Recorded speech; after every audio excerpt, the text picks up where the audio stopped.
जय जिनेन्द्र। काफ़ी सारी अच्छी अच्छी बातें अभी हम सभी ने सुनी।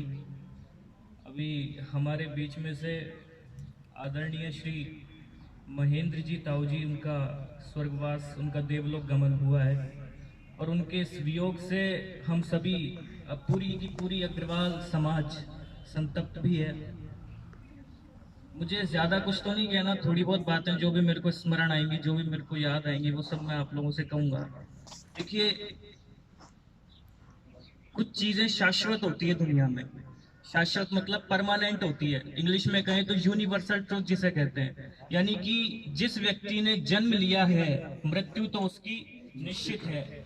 अभी गरुड़ पुराण अभी हमको सुना रहे थे। देखो, गीता में भी ये लिखा है, हमारे फर्स्ट ईयर के कोर्स में थी, बीए फर्स्ट ईयर में, उसमें लिखा है कि जातस्य ही ध्रुवोर मृत्यु, यानी कि जिस व्यक्ति ने जन्म लिया है, यानी कि जो उत्पन्न हुआ है, उसकी मृत्यु कैसी है? ध्रुव है, अटल है। यानी कि कोई व्यक्ति अमर होके नहीं आता यहाँ पे। मैं क्या कह रहा हूँ? लेकिन मृत्यु कौन सी सार्थक होनी चाहिए? हमारे बाबा हमसे कहा करते थे, अभी उनकी दूसरी पुण्यतिथि हमने मनाई, वो हमसे कहते थे कि जब तुम आए जगत में जगत हंसा तुम रोए, ऐसी करनी कर चलो आप हंसो जग रोए। समझ में आ रहा है? यानी कि जब हम इस दुनिया में आते हैं तो आपने देखा होगा हमारे परिवार वाले किस तरह से खुशियां मनाते, मिठाई बांटते, और साहब हमारे घर लड़का हुआ है, बधाई हो बधाई। करते कि नहीं करते?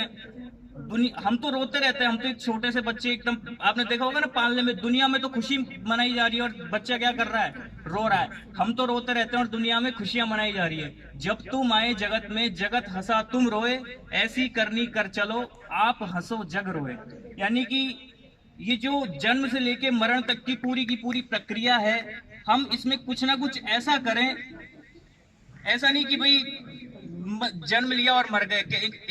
एक शेर मेरे को याद आ रहा है कि भाई जिंदगी मिली है तो कुछ वजूद भी रखो, सिर्फ सांस लेकर गवा देना ही तो जिंदगी नहीं होती है कि नहीं? तो कौन सा जीवन सार्थक, कौन सी मृत्यु सार्थक? मृत्यु वही सार्थक है जिसके पर जब अंतिम समय में जब प्राण निकलने ही वाले हो, उस समय हमारे मन में, हमारे परिणामों में राम का नाम हो। आप कहते हैं ना, मतलब आप लोगों के यहाँ, हमारे यहाँ तो जैन परंपरा में राम नाम सत्य है, अरहंत नाम सत्य है, इस तरह से आप सबके यहाँ कहते होंगे। मैं अक्सर ये सोचता हूँ बाबा कि अपन जब शादियों में जाते हैं कि नहीं जाते, तो अगर मान लो कोई व्यक्ति बोल दे कि साहब राम नाम सत्य है, तो अरे शुभ शुभ बोलो, शुभ शुभ बोलो, कहते कि नहीं कहते? क्यों भाई, राम का नाम शादियों में नहीं बोला जा सकता क्या? ये धारणा ही गलत बन गई हमारे यहाँ कि राम का नाम तो तभी बोलेंगे जब वो निकल रही होगी ना शमशान में, वो शोभा यात्रा, तभी बोलेंगे। यदि राम का नाम गलत है तो उस समय भी मत बोलो। क्यों? आप इसको ऐसा मत सोचिए कि एक जैन लड़का सुना रहा है और सुन रहा है, ऐसा नहीं। राम तो सभी के यहाँ मान्य है, वो जैनियों में भी मान्य है, वो मुसलमानों में भी मान्य है। ऐसा नहीं है कि मुसलमानों में राम नहीं माना जाता। उत्तर प्रदेश के एक कवि है जिनका नाम है शमशी मिनाई, उनका एक शेर है कि मैं राम पर लिखूं मेरी हिम्मत नहीं है कुछ। एक मुसलमान व्यक्ति क्या लिख रहा है राम के बारे में कि मैं राम पर लिखूं मेरी हिम्मत नहीं है कुछ, तुलसी ने वाल्मीकि ने छोड़ा नहीं है कुछ। पर ऐसा कोई खास कलमवर नहीं हूं मैं, लेकिन वतन की खाक से बहुत अद्भुत कविता उन्होंने राम पर लिखी। मतलब एक मुसलमान व्यक्ति क्या लिख रहा है राम के बारे में। मुझे राम का जीवन बड़ा प्रभावित करता है।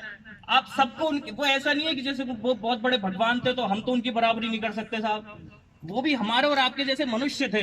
देखो, भगवान जन्मते नहीं है, भगवान बनते हैं।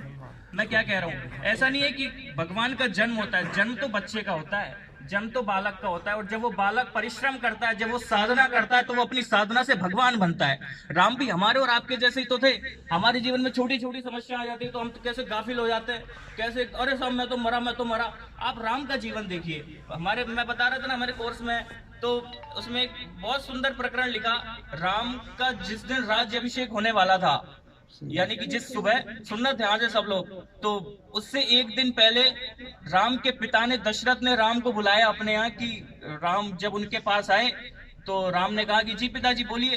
तो दशरथ कहते हैं कि सुनो, वो कल राज्य अभिषेक नहीं हो पाएगा, तुम अपनी पत्नी से कहो कि कपड़े अपने चेंज करे और जंगल के लिए निकले, तुमको 14 वर्ष के लिए वनवास भेजा जा रहा है। राम ने क्या कहा, जो आज्ञा पिताजी। अब देखिए राम का जीवन, जब कौशल्या को पता चला कि बेटे को वनवास भेजा जा रहा है ना, बेटे को जंगल भेजा जा रहा है, तो वो तो माँ है, तो उनके तो मन में बहुत, उनको तो बहुत पीड़ा पहुंची। तो उन्होंने राम को बुलाया अपने पास कि बेटा क्या हुआ? तो राम देखो क्या मतलब कितनी सकारात्मकता है व्यक्ति के जीवन में, मुश्किल मुश्किल से मुश्किल परिस्थितियों में भी किस तरह से व्यक्ति सकारात्मक रहता है। हमें राम से यही तो सीखना है। राम ने क्या कहा, राम ने ऐसा नहीं कहा कि भरत तो मुझसे छोटा है, उसको राजा बनाया जा रहा है, मैं तो उससे बड़ा हूं, मुझको भेजा जा रहा है जंगल, ये तो गलत बात है, जबकि बड़े को राज सिंहासन मिलना चाहिए, छोटे को काय को मिल रहा है। ऐसा नहीं कहा राम ने। राम ने क्या कहा कि तुलसीदास जी लिखते हैं कि पिता दे ही मुहि कानन राजू, क्या लिखते हैं देखो कि माँ पिता ने मुझे जंगल का राज्य दे दिया, मुझे जंगल का राजा बना दिया। कितनी सकारात्मकता है राम के जीवन में।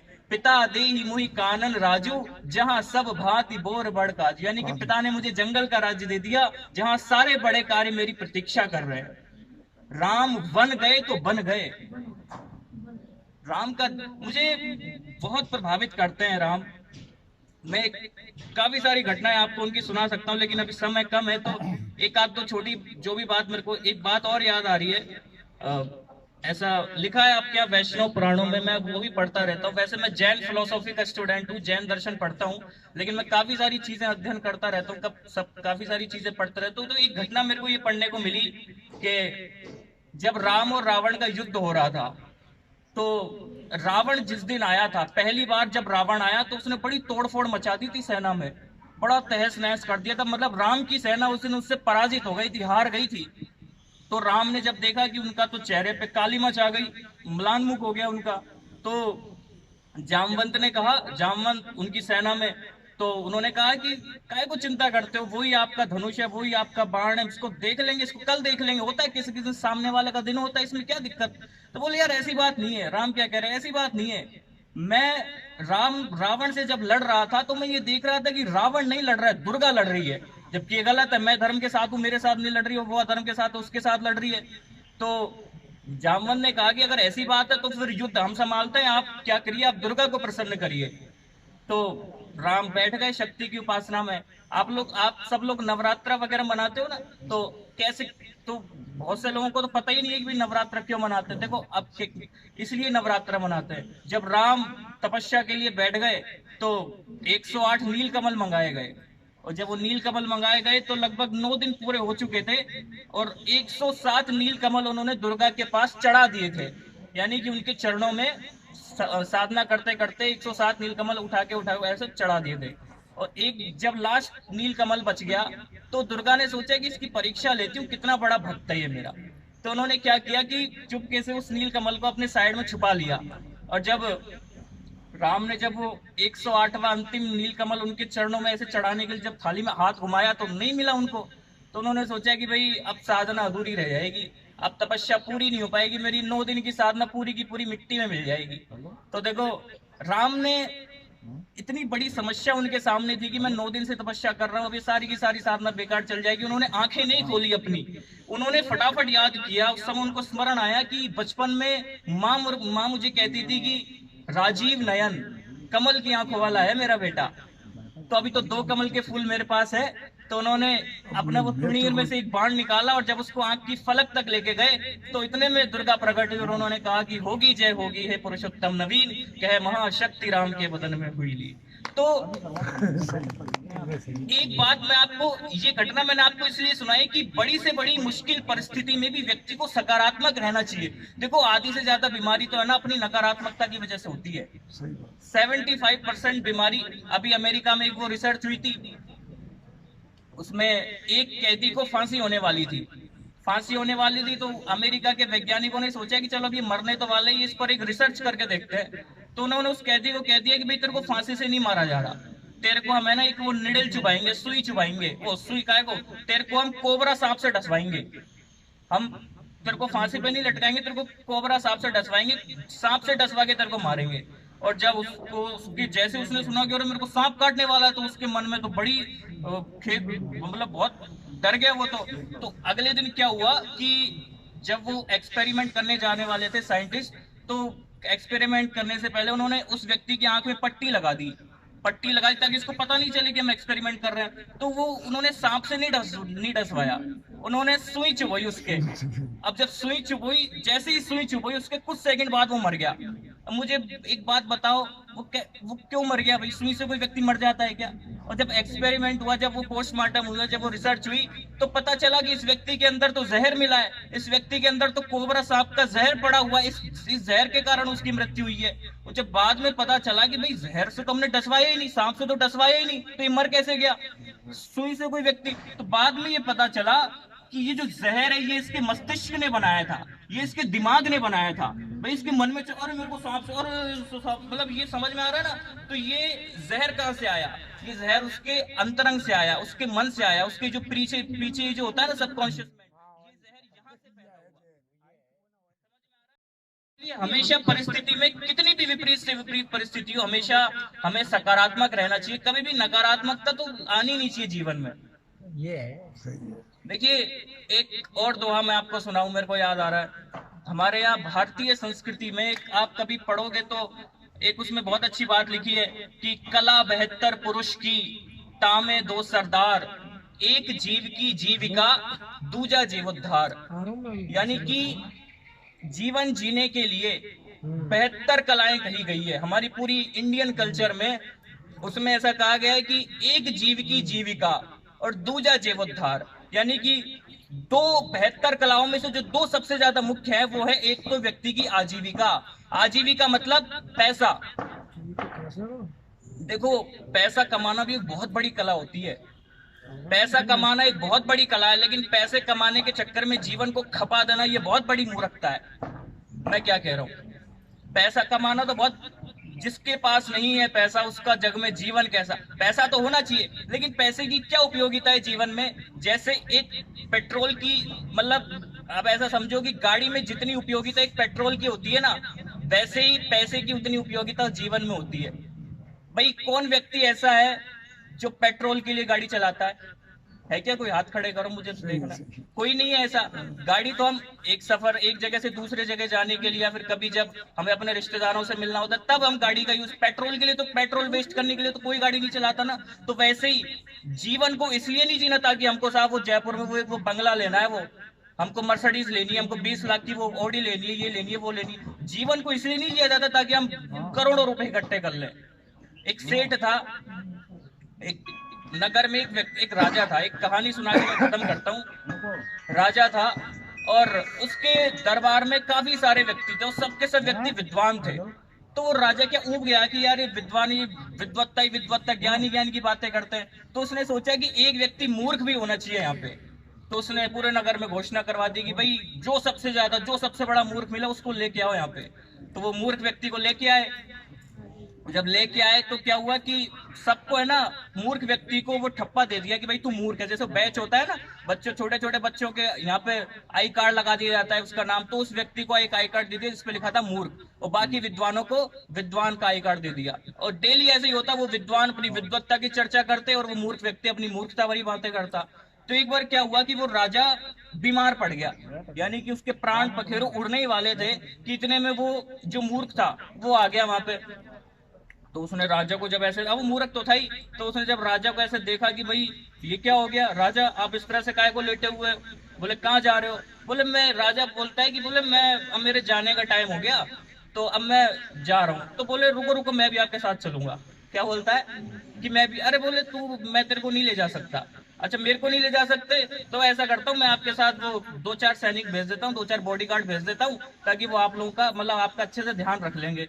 तो उनका अरे नहीं, मैं उनको नहीं ले जा सकता। अरे बोले उनको भी नहीं ले जा सकते, तो फिर मैं आपके साथ एक काम करता हूँ, टिफिन रख देता हूँ, जब आपको भूख लगे तो आप खा लेना। अरे बोले तेरे को समझ में नहीं आ रहा कि मैं कह रहा हूँ कुछ नहीं ले जा सकता, तू जबरदस्ती पीछे पड़ रहा है मेरे पास, मैं कुछ लेके ही नहीं जा सकता। तो उस व्यक्ति ने, मूर्ख व्यक्ति ने वो बैच निकाला और राजा के यहाँ लगा दिया। बोले आप मेरे को मूर्ख कहते हो ना, सबसे बड़े मूर्ख तो आप हो। जब आपको पता था कि कुछ लेके ही नहीं जा सकते तो काय को इतना सब कुछ इकट्ठा किया आपने? काय को अपनी एक एक सांस आपने इस पूरी चीजों को, इस पूरी दुनिया को धन दौलत इकट्ठा करने में लगा दी? बोलो मूर्ख कौन है, वो राजा या फिर वो व्यक्ति? कौन है मूर्ख? अरे राजा मूर्ख नहीं है, मूर्ख है हम और आप लोग, जो ये धन कमाने के चक्कर में अपने जीवन की एक एक सांसें गंवा रहे हैं। ये आपको पता है, ये जो आज हमको ये मनुष्य भाव मिला है, ये मिलता थोड़े ना है। हमको तो सब देव बनना है। अरे आप पढ़ो शास्त्रों को उठा के, देव खुद मनुष्य बनने के लिए तरसते हैं। हमारे यहाँ कहा जाता है तीर्थंकर, हमारे यहाँ 24 तीर्थंकर कहत होते हैं ना, तो वो जब दीक्षा लेने के लिए जाते हैं तो उनको पालकी में बिठाया जाता है। अब ये विवाद चलता है कि भाई पालकी कौन उठाए, देव उठाए कि मनुष्य उठाए, दोनों में आपस में लड़ाई होती है। तो देव पालकी उठाने का अधिकार तो मिलता है मनुष्यों को, देवों को तो मिलेगा नहीं। तो देव ये सोचते हैं कि काश एक सेकंड के लिए हमको मनुष्य बना दो, काश एक सेकंड के लिए, हम तो देव बनना चाह रहे हैं। कोई व्यक्ति मरता है तो हम उसके आगे स्वर्गवासी लगाते हैं, नरकवासी नहीं लगाता कोई भी। क्यों? क्योंकि हम सब देव। आप एक बार जरा देवों के बारे में भी पढ़ो, कितने दुखी हैं बेचारे, वो तो मनुष्य बनना चाह रहे हैं और हम देव बनना चाह रहे हैं। समझ में आ रहा है ना? तो जीवन की सार्थकता पैसे कमाने में नहीं है। जीवन भर व्यक्ति धन धन धन धन और एंड में निधन, धन के पीछे भागता है और क्या हाथ लगता है। मुझे सम्राट सिकंदर का भी एक वो उदाहरण याद आ रहा है, लेकिन अभी है क्या समय थोड़ा बहुत है? देखो वो उस उदाहरण को सुना के खत्म करता हूँ मैं। खाली याद जाएगा, खाली याद है। सम्राट सिकंदर जब जा रहा था यूनान, तो अब क्या वो यूनान तक तो पहुंच नहीं पाया, जब बीच में उसकी मृत्यु हो गई। मृत्यु से पहले की घटना मैं आपको सुनाता हूँ। जब उसके प्राण उड़ने ही वाले थे, मरने ही वाला था वो, तो उसकी हालत जैसे अधमरे जैसी हो गई थी। तो उसने कहा, सम्राट सिकंदर ने अपने 2-4 सैनिकों को, कि मेरे को मेरी माँ के यहाँ आने तक जीवित रख लो, मैं तुमको अपना आधा राज्य दे दूंगा, मुझे जैसे तैसे बचा लो, बस मेरी माँ को यहाँ पे आ जाने दो, वो मैं उससे मिल लूं, अंतिम समय में उनके दर्शन कर लूं, उसके बाद भले मैं मर जाऊं, लेकिन इतना सा कर लो कि मैं अपनी माँ के यहाँ आने तक मुझे जीवित बचा लो, कैसे भी करके मैं तुमको अपना आधा राज्य दे दूंगा। तो उन सैनिकों ने कहा कि साहब हम नहीं बचा सकते आपको।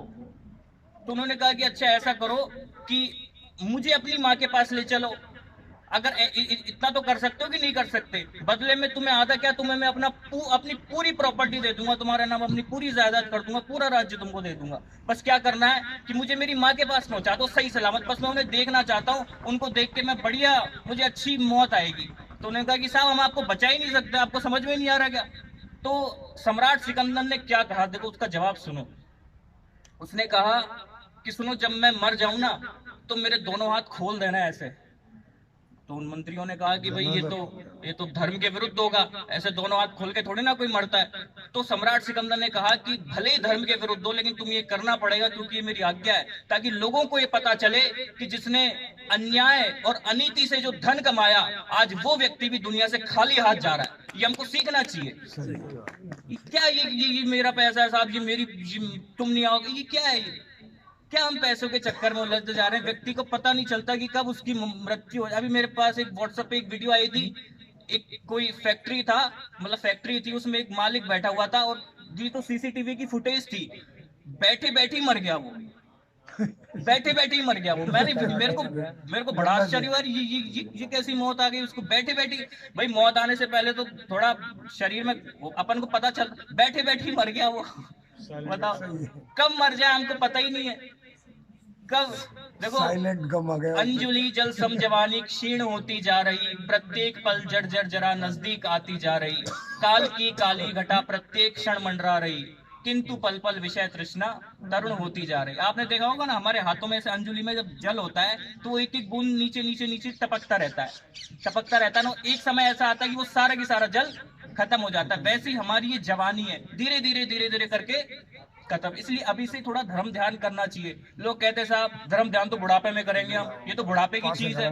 बुढ़ापे में आप धर्म ध्यान करोगे क्या, जहाँ पे आधे मरे हुए के समान शरीर हो जाता है? जब आंखों में पड़ेगा जाला, कान में पड़ेगा ताला, नाक से बहेगा नाला, लाठी से पड़ेगा पाला, और जब पांचों ही इंद्रियों का निकलेगा दिवाला, ऐसी दशा में तुम क्या करेगा लाला?